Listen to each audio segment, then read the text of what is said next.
احادیث دجال کے بارے میں. خروج دجال. حضرت حذیفہ بن اسید غفاری رضی اللہ عنہ فرماتے ہیں کہ نبی کریم صلی اللہ علیہ وسلم تشریف لائے جبکہ ہم آپس میں گفتگو کر رہے تھے. آپ نے پوچھا کیا گفتگو کر رہے ہو؟ لوگوں نے کہا ہم قیامت کے بارے میں گفتگو کر رہے ہیں.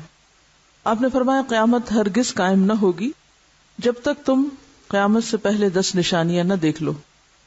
پھر آپ نے فرمایا دھواں، دجال، دابۃ الارض، سورج کا مغرب سے طلوع ہونا، عیسیٰ ابن مریم کا نزول، یاجوج و ماجوج، 3 جگہ زمین کا دھسایا جانا، مشرق میں، مغرب میں اور جزیرۃ العرب میں، اور سب سے آخر میں یمن کی طرف سے ایک آگ نکلے گی جو لوگوں کو محشر میں اکٹھا کر دے گی.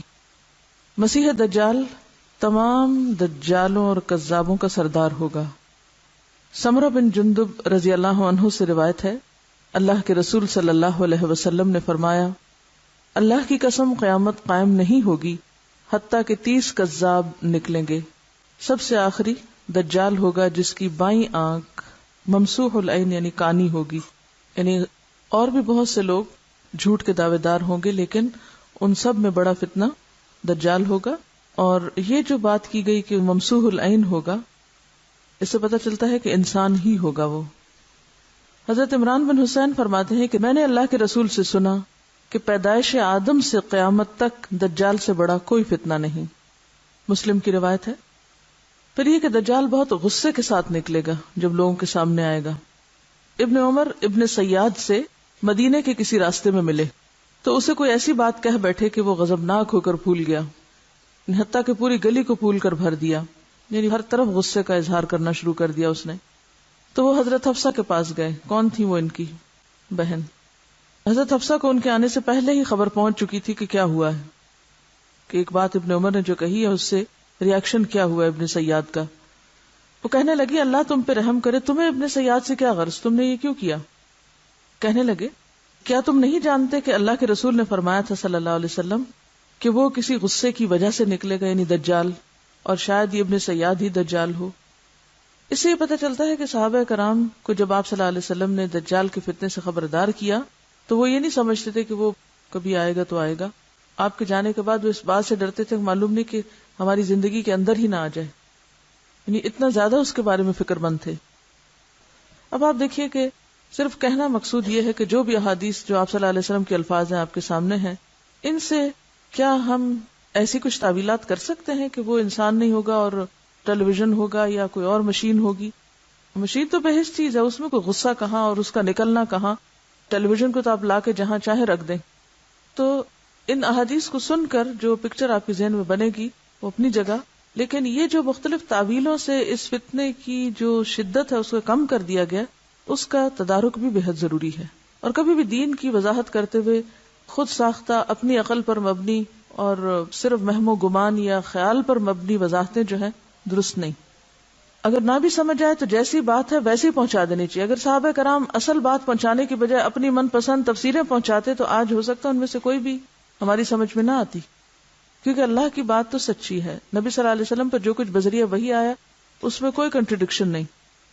بعض چیزیں ہمیں آج سمجھ آتی ہیں، بعض کل کے لوگوں کو آئیں گی. تو جو بات جتنی سمجھ آتی ہے ٹھیک ہے، جو نہیں آتی چونکہ یہ آخری زمانے کے بارے میں ہے، معلوم نہیں ابھی کتنا اور وقت ہے، یہ اللہ ہی بہتر جانتا ہے، لیکن بلا وجہ تعویلات نہیں کرنی چاہیے. حضرت عبداللہ بن عمر سے مروی ہے کہ اللہ کے رسول صلی اللہ علیہ وسلم نے ارشاد فرمایا میں سویا ہوا یعنی خواب میں کعبہ کا طواف کر رہا تھا کہ ایک صاحب جو گندم گوں تھے یعنی گندمی رنگ والے تھے اور ان کے سر کے بال سیدھے تھے، اسٹریٹ ہیئر، گویا ان سے پانی ٹپک رہا ہے. ان پر میری نظر پڑی. میں نے پوچھا یہ کون ہے؟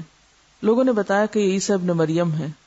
پھر میں نے پلٹ کر دیکھا تو ایک موٹے شخص پر نظر پڑی جو سرخ رنگت تھا، بال اس کے گھنگریالے تھے، ایک آنکھ سے کانا تھا، گویا اس کی آنکھ انگور کی طرح ابھری ہوئی تھی، انگور کے دانے کی طرح، یعنی رنگ بھی تقریباً وہی اور اس سے نظر نہیں اس کو آتا صحیح. لوگوں نے بتایا کہ یہ دجال ہے. آپ نے یہ بھی بتایا کہ اس کی صورت عبد العزیٰ بن قطن سے بہت ملتی تھی. یہ بنو خزاعہ کا ایک شخص تھا جو عہد جاہلیت میں ہی فوت ہو گیا تھا، یعنی اس دور میں موجود نہیں تھا لیکن آپ نے اس سے تشبیہ دی اس کو.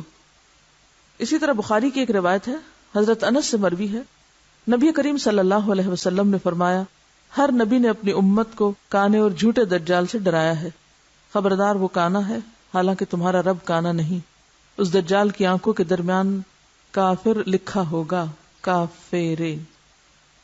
ایک روایت میں آتا ہے میں تمہیں ایسی بات بتاتا ہوں جو دوسرے انبیاء نے نہیں بتائی کہ وہ دجال کانا ہوگا جبکہ تمہارا رب کانا نہیں. کیونکہ وہ خود کو خدا ہونے کا دعویٰ کرے گا نا, اس وجہ سے یہ بتایا جا رہا ہے کہ رب کانا نہیں, جبکہ وہ کانا ہوگا تو وہ خدا تو نہیں ہو سکتا, رب تو نہیں ہو سکتا.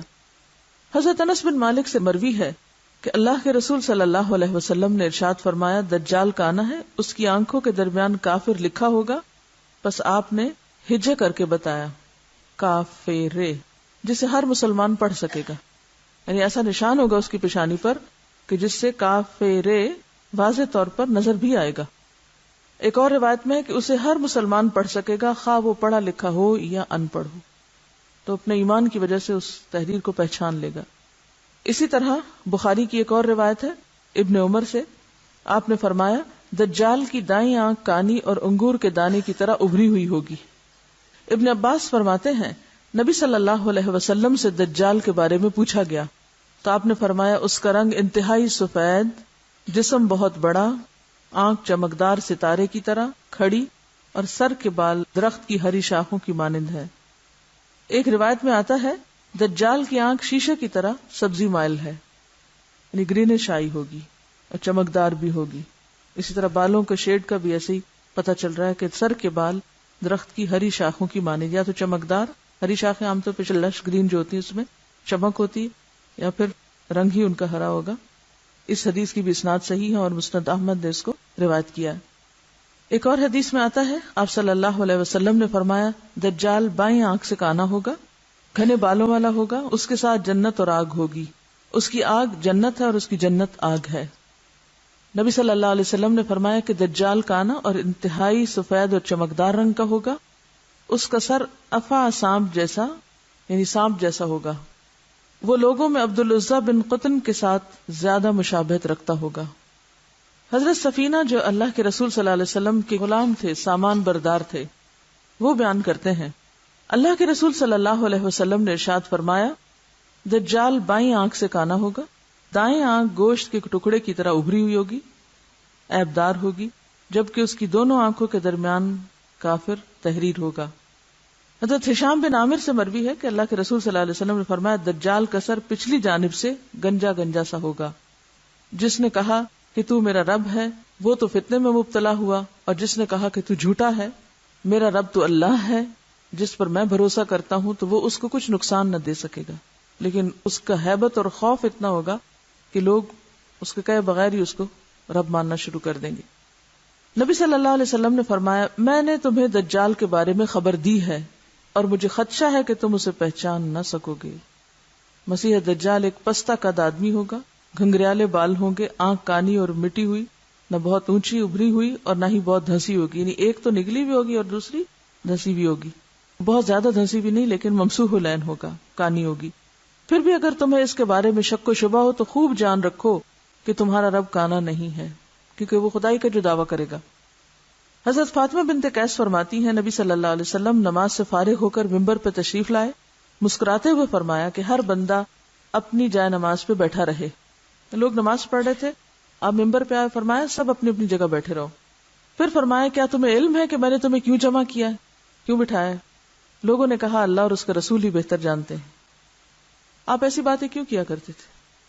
تاکہ لوگ متوجہ ہوں اور لوگ بات سنیں اور سمجھیں. آپ نے فرمایا خدا کی قسم میں نے تمہیں ترغیب و ترہیب یعنی واعظ و نصیحت کی باتوں کے لیے اکٹھا نہیں کیا, بلکہ اس لیے جمع کیا ہے کہ تمیم داری جو عیسائی تھا وہ میری بیعت کر کے دائرہ اسلام میں داخل ہو چکا ہے. اس نے مجھے مسیح دجال کے بارے میں ویسی ہی خبر دی ہے جیسے میں تمہیں دیا کرتا ہوں. اس نے کہا وہ لخم اور جزام قبیلے کے 30 لاکھ آدمیوں کے ساتھ بحری جہاز میں سوار تھا کہ مہینہ بھر بحری موجیں ان کی کشتی سے کھیلتی رہیں, حتیٰ کہ ان کی کشتی مغرب کی طرف ایک جزیرے پہ جا لگی. پھر وہ ایک چھوٹی کشتی پہ سوار ہو کر جزیرے میں جا اترے, جہاں انہیں گھنے بالوں والا ایسا جانور ملا جس کے منہ یا دم کی شناخت ناممکن تھی. انہوں نے پوچھا کہ تو کون ہے؟ جانور نے کہا کہ میں جاسوس ہوں. انہوں نے کہا کس کا جاسوس؟ اس نے کہا اس شخص کی طرف چلو جو دیر میں ہے اور تمہاری خبر کا مشتاق ہے. تمیم نے کہا کہ جب جانور نے اس شخص کا نام لیا تو ہم ڈرے کہ کہیں یہ شیطان نہ ہو. تمیم نے کہا پھر ہم تیز تیز چلتے ہوئے اس ویرانے میں داخل ہوئے تو ہم نے وہاں اتنا بڑا انسان دیکھا کہ ویسا قدآور مگر جھگڑا ہوا آدمی کبھی نہ دیکھا تھا. اس کے دونوں ہاتھ گردن کے پیچھے اور پاؤں ٹخنوں کے ساتھ مضبوط لوہے سے بندھے ہوئے تھے. ہم نے کہا کمبخت تو کون ہے؟ اس نے کہا میری خبر تو حاصل کر ہی لوگے، یہ بتاؤ کہ تم کون؟ لوگوں نے کہا کہ ہم اہل عرب ہیں اور ایک سمندری جہاز میں محو سفر تھے کہ سمندر میں طغیانی آ گئی، جس کی وجہ سے مہینہ بھر ہمارا جہاز موجوں کا شکار رہا. پھر ہم اس جزیرے کے قریب پہنچے تو ایک چھوٹی کشتی میں بیٹھ کر اس جزیرے میں داخل ہوئے تو ہمیں یہ جانور ملا جس کے بالوں کی کثرت کی وجہ سے منہ یا پشت معلوم نہیں ہوتی. ہم نے اس سے پوچھا کمبخت تو کون ہے؟ اس نے کہا میں جاسوس ہوں، تم اس دیر میں موجودہ آدمی کی طرف چلو، وہ تمہاری خبر کا بڑا مشتاق ہے. تو ہم جلدی سے تمہاری طرف چلے آئے اور ہم تو اس جانور کو شیطان سمجھتے ہیں. دجال نے کہا کہ مجھے بیسان کے نخلستان کی خبر دو. ہم نے کہا اس کی کون سی خبر مطلوب ہے؟ اس نے کہا کیا وہ پھل لاتا ہے؟ ہم نے کہا ہاں. اس نے کہا ان قریب وہ پھلدار نہیں رہے گا. اچھا مجھے بحیرہ تبریہ کی خبر دو، کیا اس میں پانی رواں ہے؟ ہم نے کہا ہاں خوب رواں دواں ہے. اس نے کہا ان قریب وہ خشک ہو جائے گا. اس نے کہا مجھے زغر کی یعنی شام کے ایک علاقے کے چشمے کے بارے میں بتاؤ، کیا اس میں پانی موجود ہے اور کیا لوگ اس کے پانی سے کھیتی باڑی کرتے ہیں؟ ہم نے کہا ہاں اس میں پانی بھی ہے اور لوگ اس کے پاس سے کھیتی باڑی بھی کر رہے ہیں. اس نے کہا مجھے عرب کے نبی کی خبر دو. ہم نے کہا کہ وہ مکہ سے ہجرت کر کے یثرب جا چکا ہے. اس نے کہا کیا اہل عرب نے اس سے لڑائی کی ہے؟ ہم نے کہا ہاں. اس نے کہا پھر نتیجہ کیا رہا؟ ہم نے کہا کہ وہ نبی اپنے گرد و پیش میں غالب آ چکا ہے. اس نے کہا کیا واقعی ایسا ہو چکا؟ ہم نے کہا ہاں. اس نے کہا کہ لوگوں کے لیے اس کی اطاعت ہی بہتر ہے. اور میرے متعلق سنو، میں مسیح دجال ہوں. اب ان قریب مجھے خروج کی اجازت دی جائے گی اور میں 40 دنوں میں پوری روئے زمین کو فتح کر ڈالوں گا. یعنی جب بھی نکلوں گا 40 دنوں میں ساری روئے زمین کو فتح کر لوں گا. البتہ مکہ اور طیبہ یعنی مدینہ مجھ پر حرام کر دیے گئے ہیں. اگر میں اس طرف یعنی مکہ یا مدینہ کا رخ بھی کروں گا تو وہاں تلوار لہراتے فرشتے مجھے روک دیں گے جو وہاں پہرے پر مقرر ہیں، یعنی وہاں میں نہیں جا سکوں گا.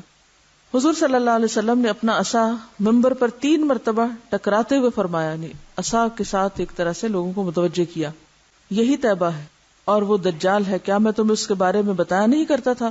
لوگوں نے کہا کیوں نہیں؟ پھر آپ نے فرمایا کہ مجھے تمیم کی بات اس لیے اچھی لگی کہ یہ میری اس خبر کے مشابہ ہے جو میں تمہیں دجال اور مکہ اور مدینہ کے بارے میں بتایا کرتا تھا. خبردار وہ دجال دریائے شام میں یا دریائے یمن میں ہے نہیں، بلکہ وہ مشرق کی طرف ہے، وہ مشرق کی طرف ہے، وہ مشرق کی طرف ہے. آپ نے مشرق کی طرف اپنے ہاتھ سے بھی اشارہ کر کے فرمایا. بعض روایات میں بھی آتا ہے کہ جب دجال کو باقی یہ ساری خبریں پہنچ گئیں تو اس نے خوشی سے اچھلنا، کودنا اور چیخنا چلانا شروع کر دیا، کیونکہ اس کا خروج آپ صلی اللہ علیہ وسلم کے بعد ہی تھا. اور ابن سیاد نے بھی کہا کہ اللہ کی قسم میں دجال کی پیدائش، وقت پیدائش اور جائے پیدائش کے بارے میں بخوبی آگاہ ہوں.